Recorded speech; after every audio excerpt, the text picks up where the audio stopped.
Et tout de suite, il n'est pas médecin, mais il pourrait, ou gynécologue amateur peut-être. Ouais, des ordonnances et des sévères. Hein. Avec nous, Guy Carlier. Bonjour, Carlier Guy. Livre. Bonjour Cécile, bonjour Patrick, bonjour à tous. Bon Guy, vous n'allez pas être trop long quand même ce matin, je voudrais pas être en retard tout à l'heure à 8h et surtout après pour recevoir aussi notre invité politique, Carole Delga, la présidente de la région Occitanie, à 8h15. Oui. Hein. Oui, alors il fallait pas, je vous ai écrit un lancement très précis, il fallait pas préciser région Occitanie puisque je vais développer. Donc là, une fois de plus, vous me niquez mon départ, ça c'est pas grave.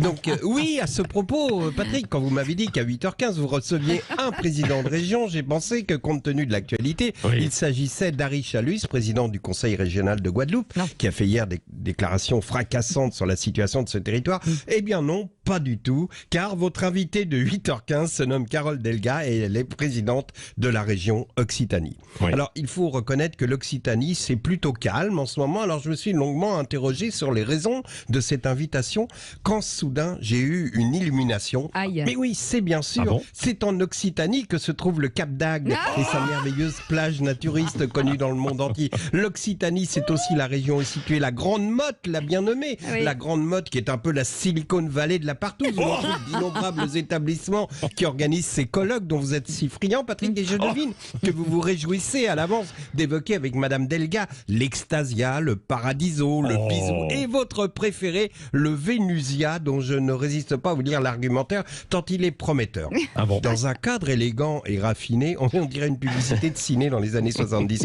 Dans un cadre élégant et raffiné, Hélène et Pierre vous accueilleront avec un cocktail dînatoire. Dans une convivialité favorisée par les jeux de lumière, vous aurez un œil sur ce qui se passe sur la piste où un subtil jeu de miroir attire les coquines exhibitionnistes. Quant aux coins câlins, leurs alcôves permettent de voir et d'être vus. Oui, j'arrête car je sens que les alcôves câlines du Vénusia réveillent chez vous, Patrick, la nostalgie de souvenirs estivaux.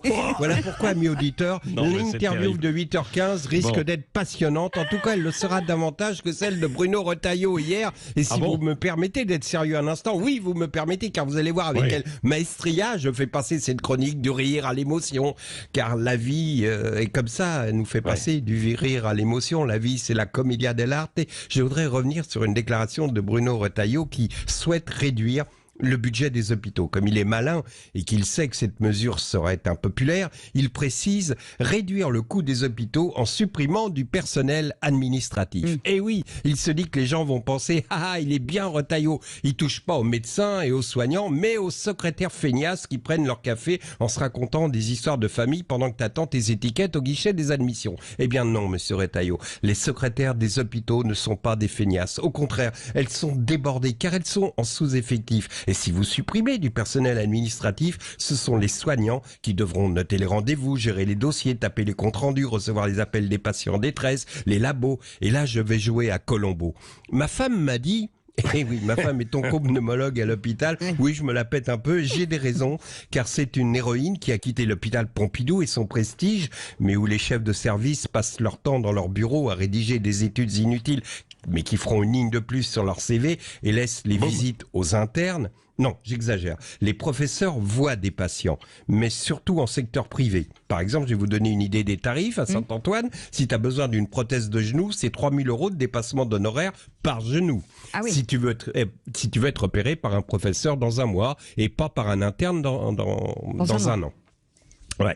Ma femme a quitté donc l'hôpital Pompidou pour revenir à Argenteuil, soigner des gens qui disent un fractus, mais pour compenser la diminution du personnel administratif, elle fait de plus en plus de l'administratif elle-même, monsieur Retailleau. Et plus elle fait de l'administratif, moins elle voit de patients, moins elle a de temps pour leur parler, moins elle a de temps pour être humaine.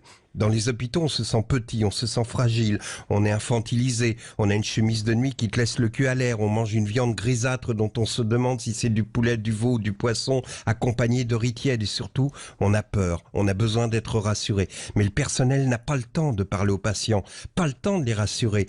Au moment où je vous parle en ce moment dans les hôpitaux, les infirmières font leur tour, vous savez, avec le chariot des médocs, elles frappent à une porte où un patient est réveillé depuis 5 heures du matin par l'aide-soignante qui a changé sa carafe d'eau. Oui, parce que comme l'équipe de jour est débordée, ce sont les filles de la nuit qui le font, et à 5 heures, elles tapent 2 coups brefs à la porte, entrent dans la chambre d'un malade qui dormait profondément, qui rêvait et qui est réveillé en sursaut et qui revient brutalement à la réalité de cette masse suspecte qu'on doit analyser. Comme il ne peut pas se rendormir, il se tape dès les matins, et au moment où les infirmières font leur tour pour donner les médocs et prendre l'attention, il les regarde en espérant un mot, juste un ça va aller, vous êtes entre de bonnes mains. Mais non, elles n'ont pas le temps. Elles sont tellement débordées qu'elles n'ont même pas le temps d'offrir aux patients un regard de compassion.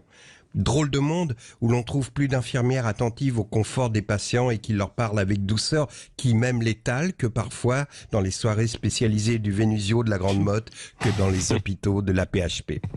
Merci Guy Carlier.